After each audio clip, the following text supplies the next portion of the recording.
day 2 of our 9-day trip-a-deal tour of China. In the first episode, we recorded our highlights. In the second, we covered the first day, and in this one, we take a look at our hotel and particularly the food, and then we visit a pearl factory and then Tienanmen Square. So come along and enjoy the ride with us. Beijing is a huge place, and today there are 6 ring roads around the central city to aid traffic flow. Our assigned accommodation, the Tienanmen Grand Hotel, was located on the 3rd ring road. It wouldn't have mattered where it was because the tour coach provided all of our transportation needs. The standard tariff at this hotel is $170 New Zealand per night, which includes breakfast. It's got a swimming pool and a gym, but our full program meant that we didn't have time to use them. We loved our stay at the Tienanmen Grand Hotel. It was clean, comfortable, quiet, and best of all, the breakfast was spectacular. So far, I just can't see. So far away. You're so far.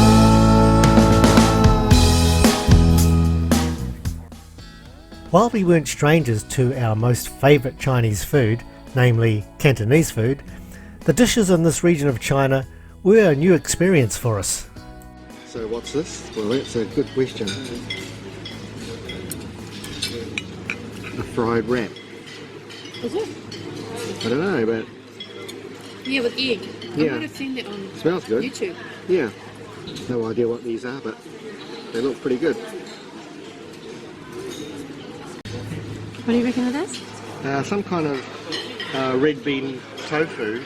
I'm just trying to remember what. I used to have this as a child. I haven't eaten this sort of stuff for 60 years. So I can't remember what the English name is, but I never used to like it, but it's okay now. Looks like dinner. Looks good though. Lots of veggies. Oh, what have you got? Well, we've got some dim sums and some, I don't know what that is. It's, Chinese cold Chinese. vegetable, does it say? Chinese cold dish or something, it yeah, said. and this is duck. It's barbecue duck. Very good. Yeah, Very good, eh? it's pretty yummy too. This is white fungus soup. Gonna try some of this. Not my taste. What's it like? It's like a white fungus soup. I think the sauce is a jam. It's a type of conserve. That's a deep fried dough stick, donut, a few hawthorn berries, and I don't know what these. Oh, sorry, did I say hawthorn? Yeah. Hawthorn berries, and I don't know what these are. What do you reckon they are? You know, it almost tastes like tomato, but it's really sweet. Yeah. Some fruit, apricot, pineapple, and hawthorn berries, and some grapefruit juice. So there's sautéed mushrooms, some tofu. Looks like it's done in. Is it done in soy, Stephen? A breakfast sausage, some baked custard. Yeah. I didn't want to go back again. And the beehive. The what? And the beehive. The beehive. I wonder what's in there. I don't know. And the bun is a peanut bun, eh? And what have you got? I don't know. I've got a purple one, whatever that is. Oh, okay. About to break it open. The coffee's good. This is still day 1's breakfast. I've gone back for 3rds now. Got a dim sum and some bacon, an egg, and this pudding is bread and butter pudding. Just the nicest. Oh, sorry, egg custard pudding. Just so good.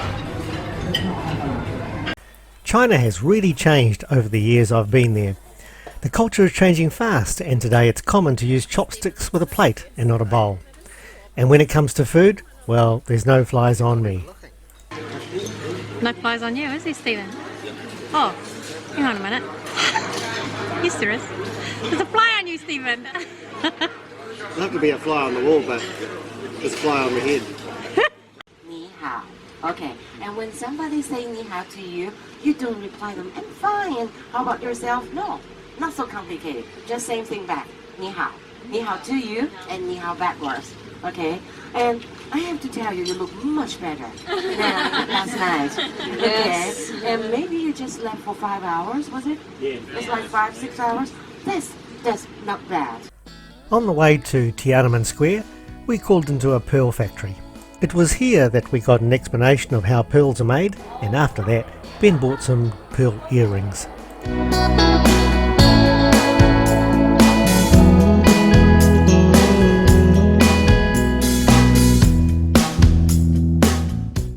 After a toilet stop, a look at the terracotta display and a look around outside, we headed toward Tienanmen Square.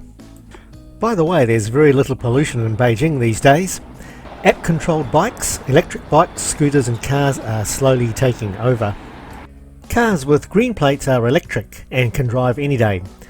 Petrol cars have blue plates and are penalised and can only drive certain days. You're so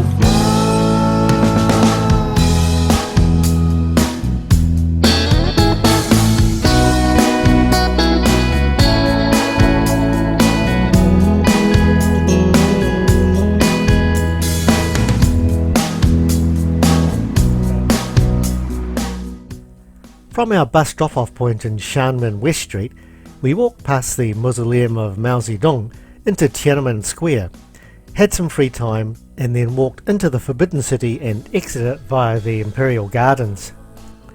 The total distance of the walk was about 3.5 kilometres. The queue to see Chairman Mao's body is about 1 kilometre long but moves quickly. Locals debate whether the body is real or a fake waxwork. Tienanmen Square is one of the largest squares in the world, built for Mao Zedong to impress. It's an astounding place and a spot to linger to see the visitors from all over China, many visiting the capital for the first time. In this part of the country, white tourists, in Chinese, are called big nose, and a photo opportunity with a big nose is highly sought after. We walked past the 10-storey monument to the people's heroes, which documents key events in modern Chinese history. Behind it is the Great Hall of the People, which houses China's parliament. We also walked past the Chinese National Museum. As an aside, I was actually here 36 years ago. That's me on the left and my dad on the right. He was only 51 years old then. Mao Zedong, though, doesn't seem to have aged at all. Here are some of the 200 million government surveillance cameras with face recognition and clothes recognition, keeping an eye on our safety. Gone are the days where throngs of tourists are yelled at through loud hailers. Here we are given FM receivers to listen to Emily's commentary. And so ends part 1 of our first day in Beijing. In part 2 we continue our walk through Tienanmen Square and enter the Forbidden City, and afterwards have dinner and go to a show.